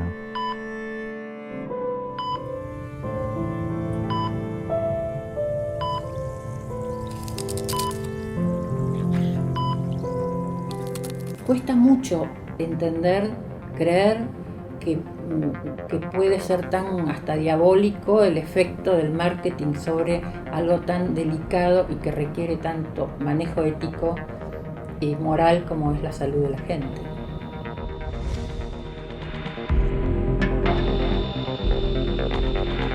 Quando vieni dalla paura e tutti i nostri sistemi, il corpo, l'energia, e ti riduce l'energia, anche la mente, l'intelletto, l'ego, l'anima, tutto perdono il loro equilibrio. Quando vieni dalla paura, tutto il sistema, tutto il funzionamento del sistema perde il suo equilibrio quindi subito apre una via della malattia. Della malattia prima nasce a livello sottile, quindi a livello energetico, a livello psicologico, diciamo, nasce, dopo trasmette a livello fisiologico el cuerpo. Pero si hace 10 años te da HIV, el shock emocional era tan fuerte de que podrías literalmente morir del susto, ¿no? Y en 1950 era el polio. La gente tenía terror al polio. Y parte de ese terror fomentó, impulsó las vacunas contra el polio, ¿no? Y aun cuando el polio en realidad es peligroso en algún porcentaje de la población, pero en el 99% de los casos ni te das cuenta que tienes polio. Entonces sí, tienen un efecto psicosocial muy importante, muy fuerte, que aterra a la población, ¿no?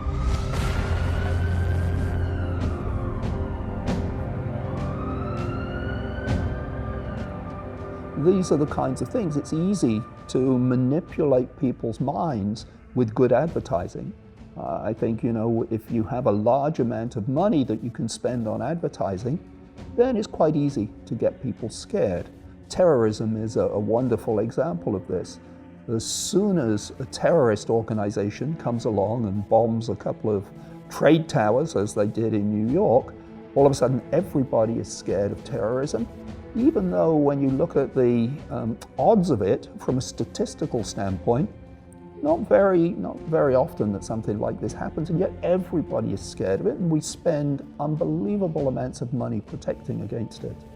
And so this is what it's like to be human. Once you get scared, it's very difficult not to continue to be scared about things, very difficult to reassure people.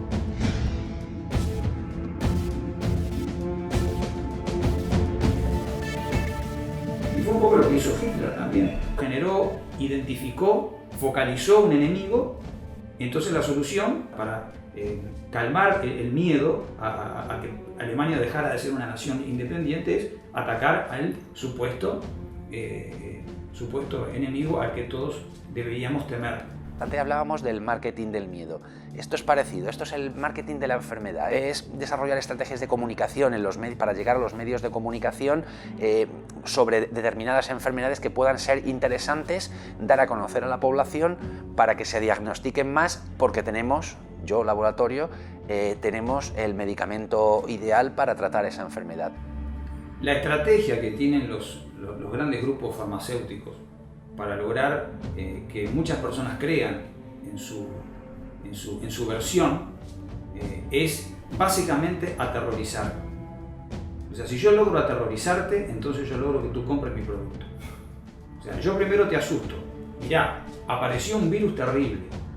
De este virus no se salva nadie. Si yo logro aterrorizarte y lo respaldo con ciertas autoridades, que a su vez yo voy a darles unas generosas contribuciones para que respalden mi punto de vista, y logro que mucha gente se asuste y se genere un pánico.